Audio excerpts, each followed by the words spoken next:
Hey guys, BBI here. I want to stop and say thanks for tuning in and checking out whatever the video is about that's about ready to come up next. If you could take a minute and hit subscribe, I'd greatly appreciate it. And if you enjoy what you've seen here, make sure to hit the like button. We'd greatly appreciate your support. Anyhow guys, all that aside, let's get on with the show.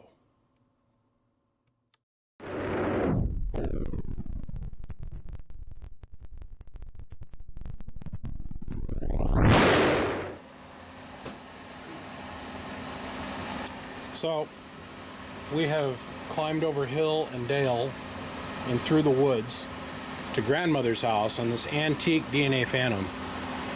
We've had to fight uphill because pretty much every cap inside this thing has been bad. Not to mention that it has been stored wherever the guy has got his dryer vent. I mean, this thing was packed full of dryer lint, so dryer lint's pretty conductive. So we spent a little bit of time getting that cleaned out, but we just had this tube right here flash over on the inside. It's got a short in it, causing all kinds of problems. So this is not the end all, beat all, bee's knees of this is a Phantom, DNA Phantom triple stage. That's not what we're going to get out of this video today, guys. All these tubes, we tested them, and not one of them was higher than about 70, 75, 80%. Period. Right? Even though they've got 90s and 100s written on all of them, that's not the case. Anyhow, let me change this tube and we'll get on with the show. Be right back. Oh man. Dude, this box is wearing me out. Every single time we get it running, it pops a tube or one of the other tubes fails. Okay, Tony, so we tested all these tubes, but none of them are all that great. So, Tony, if I was you, my suggestion to you would be to go out and get yourself a new set of tubes for this thing. This thing's completely mismatched. There's how many different styles? Is 6KD6, 6KE6K, and then there's a bunch in there. So anyhow, what we're going to do is we're going to loaf it. We're only going to put about 20 watts into it. It seems like if you get over about 800, you end up having a tube fail.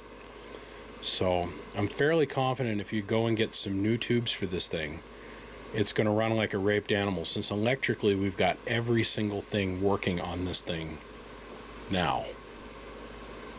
There's been multiple fingers in this thing over the years, I think.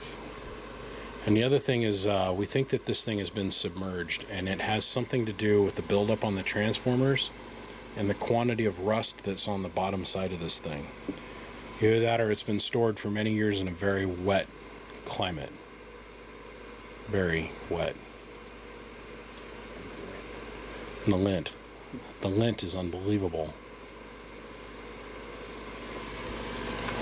We've washed it several times and the lint just keeps working its way out of things. And it's been getting down inside the tuners and causing the tuners to arc. But I think we got it cleaned up enough that we can demonstrate the thing's going to work okay. Now we know that the triple stage system comes from, this is actually your filament on, or actually turns the amp on, okay? Now you would think that standby and off, you'd think that if this was an on because it's labeled standby, and off would be transmit, right? Now up means transmit on this particular box. You got your sideband delay working. We had to completely overhaul the transmit circuit in this thing, because it was running on a negative 48 volt. Don't even get us started. So we just went ahead and we put a more modern keying circuit in this thing. So now you can use less than a penny 2N222 switching transistor instead of what they had in here. So this is actually stage 2 and stage 3. Okay. So let's go ahead and show you that we can talk through it. Now we're going to use the 2950 going into it today. 2950 with 5 watt slug in reverse. We're going to use the 1000 watt slug in PEP, 1000 watt slug in average, 5 watt slug back in reverse from the Bird 10,000 watt dummy load. So,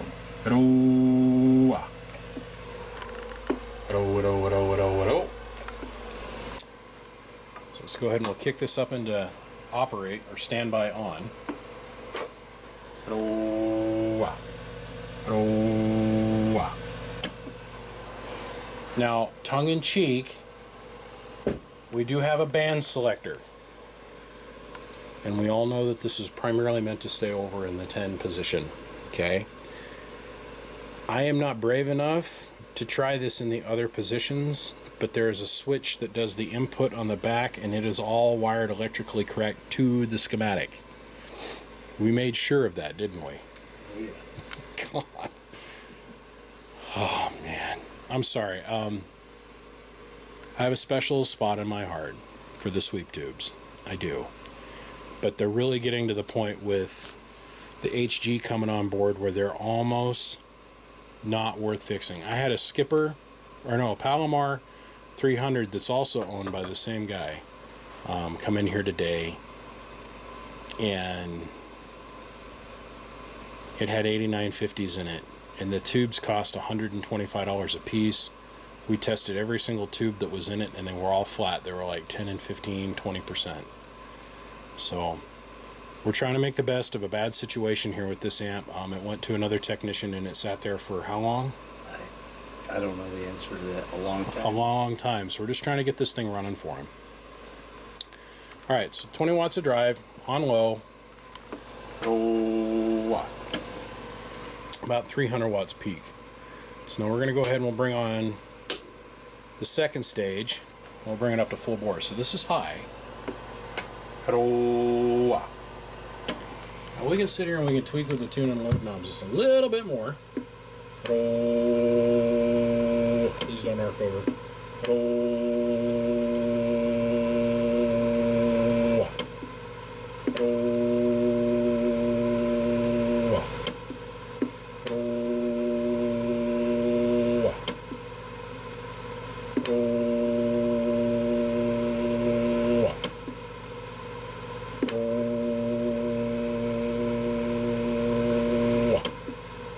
That's all she's going to give us. About 500 to 600 watts. Now, listen. This is 4 driving 6. If the tubes weren't as flat as fricasseed hammers, in an ideal world, this should do almost 2,000 peak watts. But just as we've sat here and played with it, we've had this tube flash over internally, okay? And this tube right there flash over internally. So we're a little leery to drive it any harder because the tubes are all coming to the end of their life. That's a fact. But what I wanted to demonstrate is electrically we have this thing working the way it should. So on that note, we're going to slide the armor on it, and we're going to put it in the done pile. Brother, all I can say is go out and purchase some more new tubes. You definitely want some new final tubes, which there's 6 of them, and that's this 6 up here. This 6 right there. These are flat as all get out. And it looks like somebody hit it with a blowtorch on the bottom in a couple spots from where it's burned up in the past from somebody driving the holy bejesus out of it. Now the burns are there, but the problems are gone because we fixed the wires. But other than that, brother, I don't know what to tell you. Mr. Tony, appreciate you sending it up, giving us the opportunity to take a quick look at it. It is all fixed, but you need to purchase some more new tubes. Gentlemen, my name is BBI, and without a shadow of a doubt, I am the biggest mud duck in Idaho. Come find me on Facebook, Twitter, Snapchat, Instagram. And if this is the first time you've ever watched one of my videos, take a second. Click subscribe. On the next project, gentlemen. 1,000 watt radio to go. We'll see ya. Bump bump.